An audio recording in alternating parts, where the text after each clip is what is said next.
Hello students, मैं हूं doctor राजन और स्वागत है आपका हमारी निमोनिक एकेडमी में। आज का हमारा टॉपिक है plant growth and development part 2। इससे पहले वाले पार्ट में हम लोगों ने पढ़ा था जनरल प्लांट ग्रोथ के बारे में, कैसे उसमें मल्टीप्लिकेशन हो रहा है, कैसे उसका ग्रोथ हो रहा है, क्या उसमें ग्राफ थे। और आज हम पढ़ेंगे उन हार्मोन्स के बारे में कि वो कैसे प्लांट पर अफेक्ट डालते हैं और कैसे हम उनको निमोनिक्स के थ्रू याद कर सकते हैं। तो पहला हमारा हार्मोन है, इसका नाम है ऑक्सिन। ऑक्सिन को हम यहाँ कंपेयर करते हैं एक मदर से जो अपने बेबी की केयर कर रही है, या गॉड से जिसने हमको यहाँ भेजा है और वो हमारी कैसी केयर करके हमको बड़ा कर रहा है। फिर जब हम फाइनली एक एज पर पहुंच जाते हैं तो वो कैसे हमको अपना ऊपर बुला लेता है। तो ये इसको अगर हम याद करेंगे तो हमारा इजी हो जाएगा। Auxins with 10% concentration prevent abnormal seeding, routing and flowering. अब हम प्लांट के बारे में पढ़ेंगे तो बेसिकली इन्हीं चीजों का टर्म का यूज करेंगे। सीड, फ्रूट, रूट, लीफ, इन चीजों का हम लोग यूज करेंगे।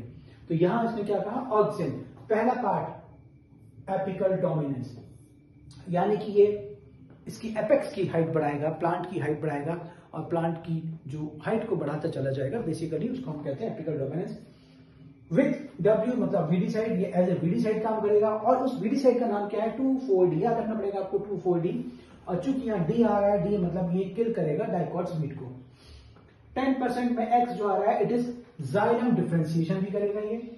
कंसंट्रेशन का सी मतलब सेल डिवीजन, प्रिवेंशन करेगा। क्यों? अर्ली स्टेज पर, यानी कि गॉड नहीं चाहेगा कि कम एज पर वो किसी को अपने पास बुलाए, वो चाहेगा कि पूरी एज करके आए।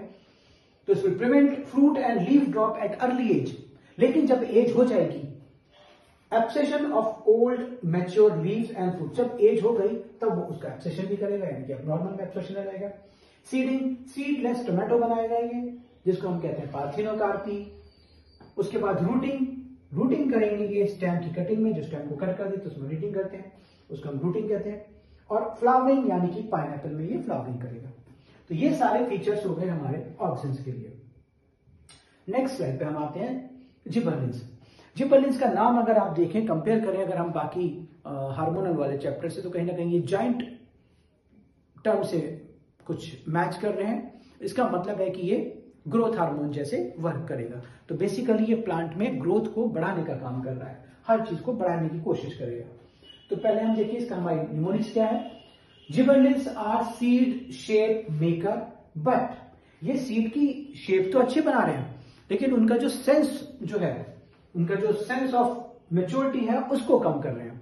तो शेप सुंदर बना रहे हैं बट सेंस को कम कर रहे हैं। दिस इज हमारी टैगलाइन। तो जिबरलिंस आर ये एक्सियल लेंथ नहीं करेंगे, देखेंगे पॉजिटिव इफेक्ट डालेंगे ये। Seed increase seed production, shape improvement करेंगे फ्रूट्स की, और बेसिकली वो एप्पल में करेंगे। मेकर माल्टिंग करेंगे, जो ग्रोइंग इंडस्ट्री में होती है। बोल्टिंग, बट मतलब बोल्टिंग, इंटरनोड एलोंगेशन करेंगे जस्ट बिफोर फ्लावरिंग। और डिक्रीज क्या कर रहे हैं, डिक्रीजेस सेंस, सेमी सेंस को कम कर रहे हैं, यानी कि fruits are kept on tree for a longer time.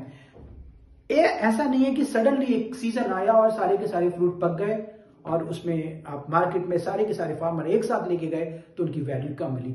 आप आराम से फ्रूट को तोड़े, थोड़ा टाइम आपको ज्यादा मिलेगा, मार्केट में आप ले जाएंगे तो आपको वैल्यू ज्यादा मिलेगी, क्योंकि सडनली सारे फ्रूट्स एक साथ नहीं पहुंच जा रहे हैं। एंड मेच्योरिटी टाइम को कम कर रहा है, जिससे कि अर्ली सीड प्रोडक्शन हो जाए, यानी फ्रूट जो है वो जल्दी राइप हो जाए। नेक्स्ट पे हम आते हैं साइटोकाइनेंस।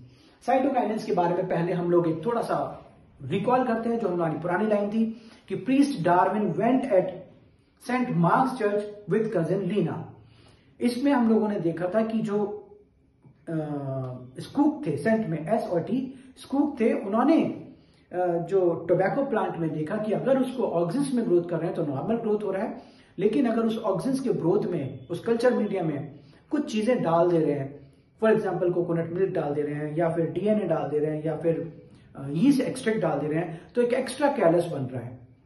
इस चीज को उन्होंने नोटिस किया। इसके बाद एक साइंटिस्ट आए जो मार्क्स यानी कि मिलर ने ये देखा कि इन चीजों को डालने की वजह से जो एक्स्ट्रा कैलस बन रहा है वो किस वजह से बन रहा है। तो उन्होंने देखा कि इसमें, इन तीनों चीजों में, चाहे वो कॉर्न हो, चाहे वो कोकोनट मिल्क हो, चाहे वो डीएनए हो, उसके अंदर एक साइटोकाइनेसिस करने वाली कोई चीज थी जिसकी वजह से ये एबनॉर्मल या एक्स्ट्रा कैलस बन रहा था। उन्होंने उसका नाम दिया था काइनेटिन। तो यहाँ पे फर्स्ट टाइम साइटोकाइनिन लाइक जो एक्टिविटी है, जो कि हमें नाम से पता चल रहा है, ये साइटोकाइनेसिस कराएगी और उन पॉइंट्स पर ज्यादा होगी, वहां की कंसंट्रेशन ज्यादा होगी जहां सेल डिवीजन हो रहा है। तो पहली बार इसको जो साइटोकाइनिन एक्टिविटी वाला जो भी पार्ट है, उसको पहली बार काइनेटिन को डिस्कवर किया गया हियर इन स्पर्म में, और ये नेचुरल नहीं है, मतलब प्लांट्स में नहीं मिलता, और ये एडेनिन की फॉर्म है। इसके बाद इसकी नेचुरल चीजों में हम आए कि नेचुरल सब्सटेंस जिनमें सेम एक्टिविटी हो, साइटोकाइनिन प्रमोटिंग या साइटोकाइनेसिस से प्रमोटिंग हो, उनको देखा गया। तो वो दो चीजें हुआ थी, corn and milk, coconut milk. इसके अंदर उनको देखा कि ये चीजें, वो एक्टिविटी इनमें भी मिल रही है।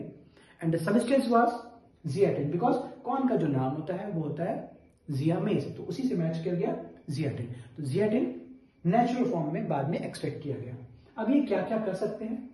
Cytokinins add new chlorophyll in leaves laterally and hence delay senescence, यानी कि ये क्लोरोफिल ऐड कर रहे हैं और साथ ही साथ लीव्स भी ऐड कर रहे हैं, यानी कि खाने पीने की चीज जिससे प्लांट की लाइफ बढ़े वो चीज बढ़ा रहे हैं, प्लांट को खाना और ज्यादा दे रहे हैं। ऑब्वियस सी बात है कि सेनेसेंस को डिले करेंगे। तो एक लाइन हमें यहां याद हो जाती है। अब हम यहां देख लेते हैं, ऐड का मतलब क्या है? Adventitious shoot formation. ये साइड ब्रांचेस की ग्रोथ करेंगे, जैसे कि ऑक्सीजन हाइट बढ़ा रहा था, साइड ब्रांच को रोक रहा था, ये साइड ब्रांच को बढ़ाएंगे, यानी कि ऑक्सीजन वाले काम को इनहिबिट करने की कोशिश कर रहे हैं, यानी कि ओवरकम कर रहे हैं एपिकल डोमिनेंस को। क्लोरोफिल, यानी कि क्लोरोफिल प्रोडक्शन बढ़ा रहे हैं। लीव्स का प्रोडक्शन बढ़ा रहे हैं, ये भी हमने देख ही लिया। लेटरली, प्लांट की लेटरल ग्रोथ कर रहे हैं, और इन सब की वजह से, क्लोरोफिल बढ़ने से, लीव्स बढ़ने से प्रॉपर खाना प्लांट को मिल पा रहा है, इसकी वजह से डिले सेनेसेंस कर रहे हैं। नेक्स्ट पे हम आते हैं इथाइलिन। इथाइलिन को हमने जब ग्रुप में देखा था, जब क्लासिफिकेशन देखा था, तो ये कुछ पॉजिटिव इफेक्ट और कुछ नेगेटिव इफेक्ट, बेसिकली नेगेटिव कम होते हैं और पॉजिटिव इफेक्ट यानी कि ये दोनों तरह से वर्क करती है। नेगेटिव मतलब एडवर्स कंडीशन में भी काम करती है प्लांट के, और बेसिकली ये पॉजिटिव ज्यादा इफेक्ट डालती है।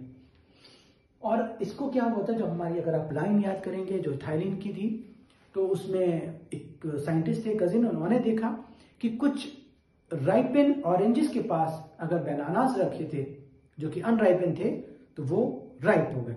उन्होंने देखा कि किस वजह से ये हो रहा है, तो उसके बाद उन्होंने डिस्कवर किया कि ये इसमें से गैस निकल रही है, इसको इथाइलिन कहते हैं। उस इथाइलिन की वजह से जो पास रखे अनराइपेन बनानास थे वो पकने लगे। तो इसका मतलब है कि इथाइलिन एक गैस है जो कि राइपेन फ्रूट से निकलेगी, यानी कि पके फ्रूट से निकलेगी, और इसका काम क्या करेगी? अनपके फ्रूट्स को, यानी कि अनराइपेन फ्रूट्स को पकाना। तो पुटिंग इथाइलिन, अब हमारी लाइन क्या होती है? Putting ethylene on plant. अब प्लांट में कौन कौन से पार्ट आते हैं? सारे पार्ट आते हैं। लीफ भी आती है, फ्लावर भी आता है, फ्रूट भी आता है, स्टेम भी आती है, रूट भी आती है। So putting ethylene on plant, यानी कि leaf, flower, fruit, stem and root, cause germination, ये जर्मिनेशन में हेल्प कर रहा है। And keep paddy above water.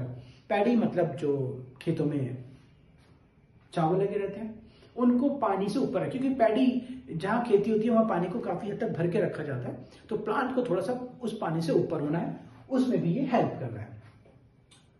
अब पुटिंग यानी कि petiole elongation, P for petiole elongation, पहला काम कर रहे हैं पेटियोल एलोंगेशन का। तो पानी से ऊपर अगर प्लांट को रखना है, किसी पानी के लेवल पे है उसको प्लांट को ऊपर रखना, तो या तो उसकी इंटरनोड की हाइट बढ़ जाए या उसका पेटियोल बड़ा हो जाए, जिसकी वजह से उसकी पत्तियां बाहर आ जाए, वो खाना बना पाए।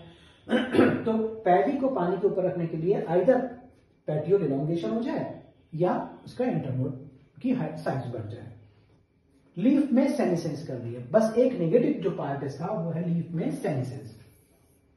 बाकी देखिए फ्लावर में ये फ्लावरिंग कर रही है, कुकुम्बर में, फ्रूट में राइपनिंग कर रही है, मालूम ही हमें, स्टेम की भी स्वेलिंग कर रही है, स्टेम को भी बढ़ा रही है, रूट में भी रूट हेयर फॉर्मेशन कर रही है, रूट एलोंगेशन कर रही है, जर्मिनेशन भी कर रही है, यानी कि जर्मिनेशन करने की वजह से जो है डोर्मेंसी को ब्रेक कर रही है, और keep paddy above water, paddy को पानी के बाहर निकालने की कोशिश कर रही है, उसका पेटियोल बढ़ाकर या उसके इंटरनोड की हाइट बढ़ाकर, और साथ ही साथ लास्ट पॉइंट एक ये है, इसका एपिकल हुक फॉर्मेशन भी करती है ये। नेक्स्ट पार्ट पे हम आते हैं, जो हमारा पार्ट है ये है abscisic acid. As the term is saying abscission, abscisic acid में कि ये एब्सेशन में काम करेगी, यानी कि ये नेगेटिव, यानी कि ये जो स्ट्रेसफुल कंडीशन में, जब प्लांट के पास स्ट्रेसफुल कंडीशन है तब ये हार्मोन बेसिकली वर्क करेगा उन स्ट्रेसफुल कंडीशन से प्लांट को बचाने के लिए। बेसिकली हम इसको कह रहे हैं कि नेगेटिव इफेक्ट डाल रहा है, बट ये प्लांट को बचा रहा है उन नेगेटिव कंडीशन से। तो इसका नाम दिया हमने एंटी स्ट्रेस हार्मोन। इसके लिए एंटी स्ट्रेस हार्मोन है, यानी कि स्ट्रेसफुल कंडीशन में ये वर्क करेगा। अब स्ट्रेसफुल कंडीशन क्या है कि प्लांट को या तो पानी नहीं मिल रहा, बहुत ज्यादा गर्म है कि प्लांट जर्मिनेट होते ही डेथ हो जाएगी, खाना नहीं मिलेगा, जर्मिनेट नहीं हो पाएगा, उन चीजों को ये रोक रहा है। और ये कह रहा है कि हम इसको जर्मिनेट नहीं होने देंगे, हम फेवरेबल सीजन का वेट करेंगे सो दैट अगर हमारा जो सीड जर्मिनेट करे तो प्रॉपर प्लांट बने। तो पहली पार्ट हो गया कि एंटी स्ट्रेस है ये। दूसरा, ये प्लांट को ग्रो जर्मिनेट नहीं होने देगा सीड को, क्योंकि बाहर की कंडीशन खराब है, तो डिक्रीज जर्मिनेटिंग, यानी कि और साथ साथ ये एंटी जीए भी वर्क कर रहा है, जर्मिनेशन को रोक रहा है। जर्मिनेशन को रोक रहा है मतलब कि डोर्मेंसी बढ़ा रहा है, यानी डोर्मेंसी में वर्क कर रहा है। तीसरा, ये एब्सेशन में काम कर रहा है और इस सब चीजों को रोक रहा है।